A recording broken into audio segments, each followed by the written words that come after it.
بسم اللہ الرحمن الرحیم۔ السلام علیکم ورحمۃ اللہ۔ اسلامک نالج پر مبنی سوال جواب کی ایمان افروز سیریز میں خوش آمدید۔ سوال نمبر 1، نبی پاک صلی اللہ علیہ وآلہ وسلم نے کتنے غزوات میں شرکت فرمائی؟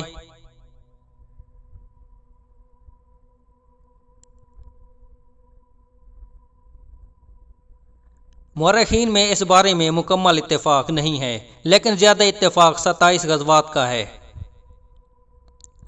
سوال نمبر 2، غار ہرا جس پہاڑ پر واقع ہے اس کا کیا نام ہے؟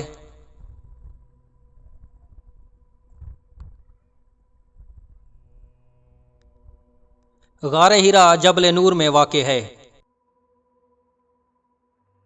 3، نبی پاک صلی اللہ علیہ وآلہ وسلم حجۃ الوداع اور ہجرت مدینہ کے وقت جس اونٹنی پر سوار تھے اس کا کیا نام تھا؟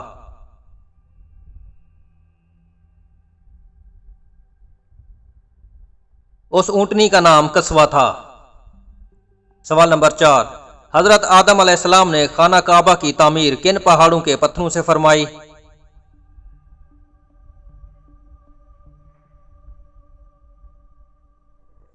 طور سینا، طور زیتون، جبل لبنان، جبل جودی کے پتھروں سے خانہ کعبہ کی تعمیر فرمائی اور ستون جبل نور کے پہاڑ کے پتھروں سے بنائے۔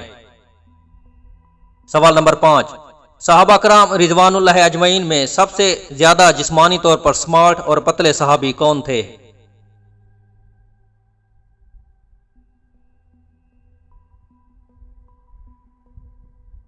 حضرت عبداللہ بن مسعود رضی اللہ تعالی عنہ جسمانی طور پر کافی نحیف تھے۔ آپ رضی اللہ تعالیٰ عنہ کا جسم لاغر قد کوتاہ، آپ کی ٹانگیں بہت پتلی تھیں جنہیں آپ ہمیشہ چھپایا کرتے تھے۔ اس کے باوجود آپ رضی اللہ تعالیٰ عنہ پرجوش صحابی تھے اور نبی پاک صلی اللہ علیہ وآلہ وسلم کی خدمت میں پیش رہتے تھے۔ ایک دفعہ حضور صلی اللہ علیہ وآلہ وسلم کے لیے مسواک توڑنے کے لیے پیلو کے درخت پر چڑھے تو آپ رضی اللہ تعالیٰ عنہ کی ٹانگیں دیکھ کر کچھ لوگوں کو بے اختیار ہنسی آ گئی، تو نبی پاک صلی اللہ علیہ وآلہ وسلم نے فرمایا تم ان کی پتلی ٹانگوں پر ہنستے ہو، حالانکہ یہ قیامت کے روز میزان عدل میں احد پہاڑ سے بھی زیادہ بھاری ہوں گی۔ سبحان اللہ۔ سوال نمبر 6، کون سے نابینا صحابی رضی اللہ تعالی عنہ سب سے پہلے ایمان لائے تھے؟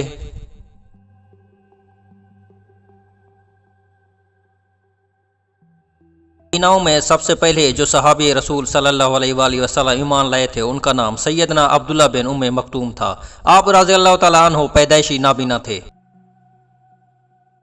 سوال نمبر 7، نبی پاک صلی اللہ علیہ وآلہ وسلم جب کسی وجہ سے مدینہ منورہ سے باہر تشریف لے جاتے تو کس صحابی رضی اللہ تعالیٰ عنہ کو اپنا قائم مقام اور نماز کی امامت کی ذمہ داری سونپ جاتے تھے؟